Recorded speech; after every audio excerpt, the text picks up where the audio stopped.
Hello guys, may bagong issue tayo dito, no? About yung sa Levetiracetam na ayaw bigyan ng pharmacist dahil nga need ng prescription. I-google natin, no, kung totoo ba talaga na need ng prescription at bakit need siya ng prescription, no? Pero meron akong idea, konti lang. So, i-google natin. Ayan. So, itong Levetiracetam need siya ng prescription. Ayan, kung mababasa nyo. Tapos, i-google din natin kung saan ito nabilong ito ng gamot.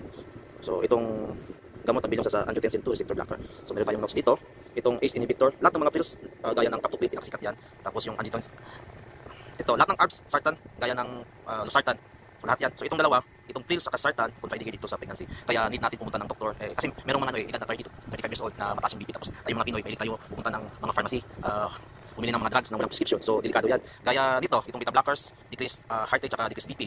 And then, meron itong beta 1, it affects sa heart, tapos it affects sa lungs. Kung ikaw naman, bibili nito, ito, propranolol, tapos meron kang asthma at COPD, delikado ka kasi it affects sa lungs, bronchoconstriction, so sisikip yung airway mo. Kaya hindi tayo pumunta ng doktor para yung doktor na magbigay sa'yo ng gamot para hindi tayo madisgrasya. So, ito yung gamot.